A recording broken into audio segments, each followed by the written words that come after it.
بسم اللہ الرحمن الرحیم۔ السلام علیکم پیارے دوستو، آپ نے یہ بات بہت سارے لوگوں سے یا اپنی دادی سے یا اپنی نانی سے یا کسی بڑے بزرگ سے ضرور سنی ہوگی کہ کوہ آنے والے وقت کو پہلے سے جان لیتا ہے۔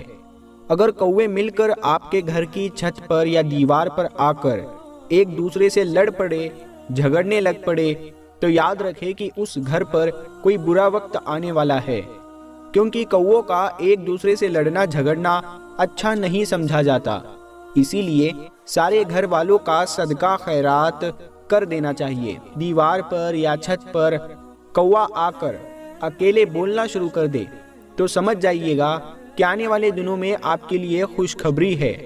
آپ کی دولت میں اضافہ ہو سکتا ہے، آپ کے روزگار میں اضافہ ہو سکتا ہے، آپ کو خزانہ مل سکتا ہے، آپ کو کوئی بڑی کامیابی مل سکتی ہے۔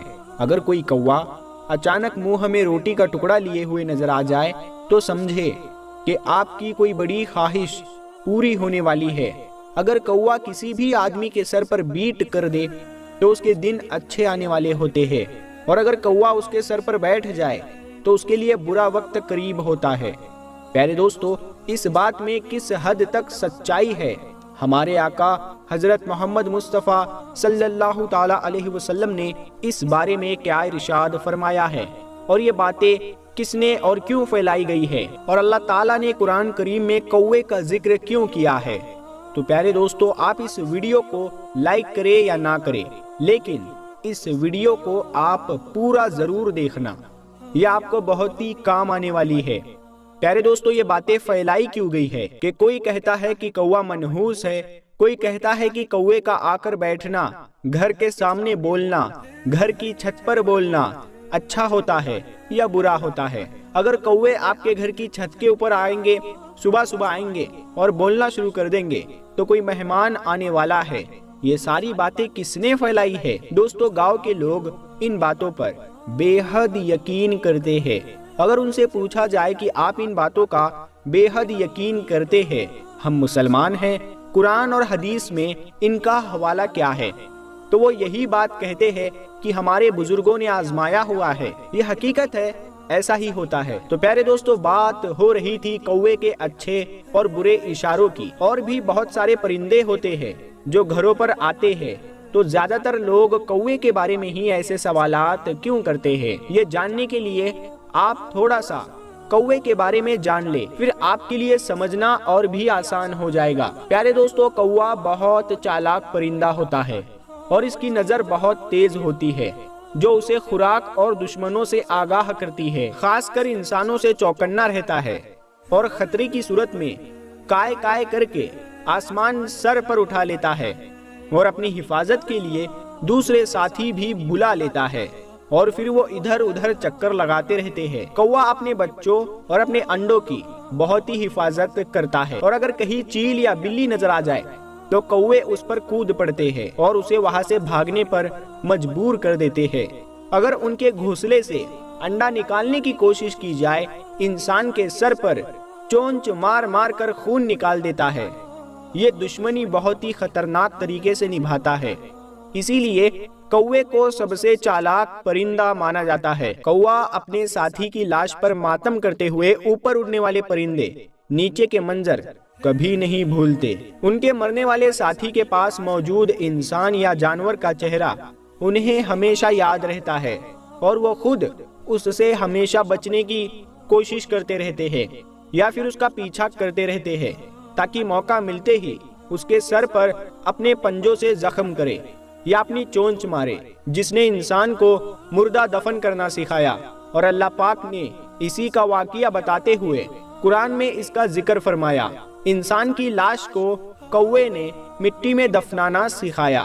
کوے کی یہ فطرت ہے کہ جب اس کا کوئی ساتھی مر جاتا ہے تو سب کو وہ اس جگہ جمع کر لیتا ہے جہاں اس کے ساتھی کی لاش پڑی ہوئی ہوتی ہے، اور وہ سارے مل کر شور مچاتے رہتے ہیں اور لاش کے ارد گرد گول گھومتے رہتے ہیں اڑتے ہوئے، یعنی وہ اس طرح سے اپنے ساتھی کے مرنے پر شوق اور ماتم کا اظہار کرتے ہیں۔ کوہ ہی ایک لوتا پرندہ ہے جو پرندوں کے راجا عقاب یعنی ایگل کے پیٹھ پر بیٹھ جاتا ہے اور اپنی چونچ سے اس کی گردن پر کاٹتا ہے، جبکہ کوے سے زیادہ تو طاقتور عقاب ہوتا ہے۔ کوے کا مقابلہ کرنے میں اپنی طاقت عقاب بالکل ضائع نہیں کرتا، بلکہ وہ اپنے پر کھولتا ہے اور آسمان کی طرف اونچی اڑان بھرنا شروع کر دیتا ہے۔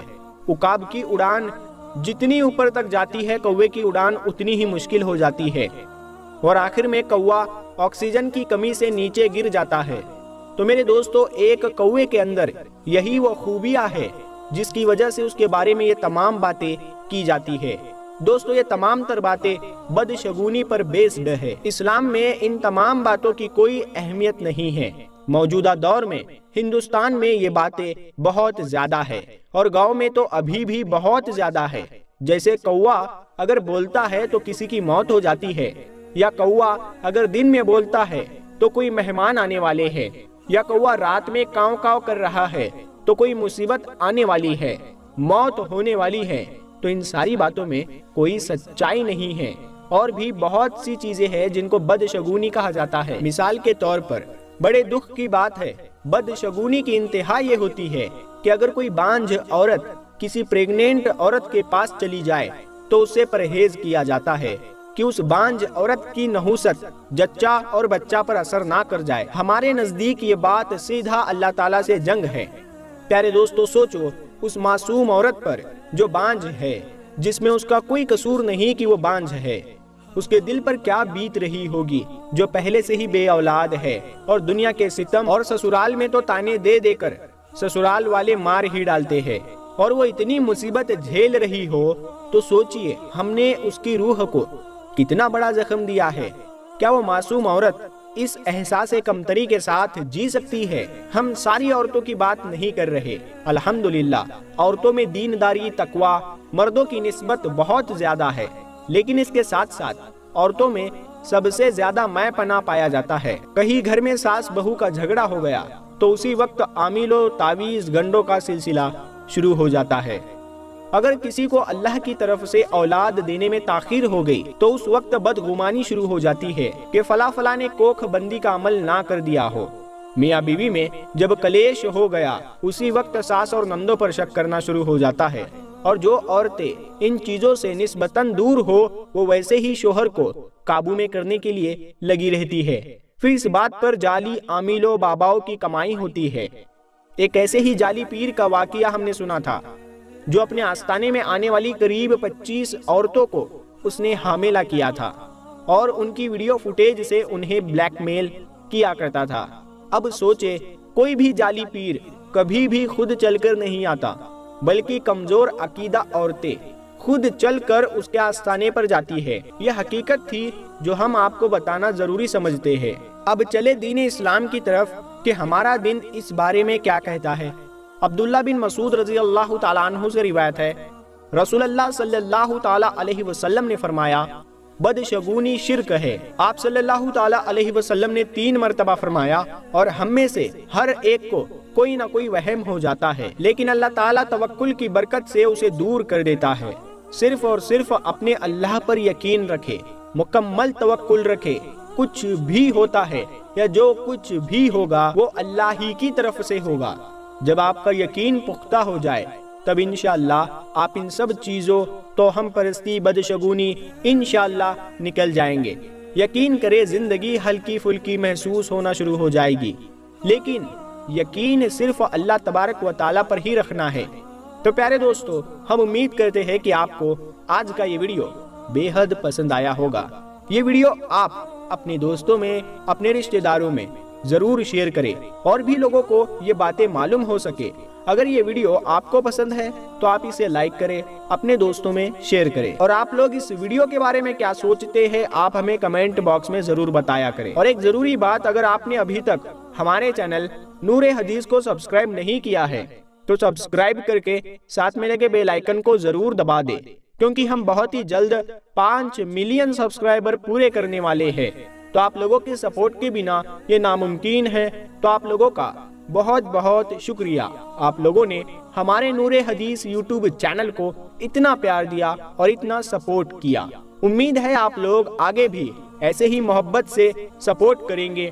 ہم ملتے ہیں اگلی ویڈیو میں تب تک کے لیے السلام علیکم، اللہ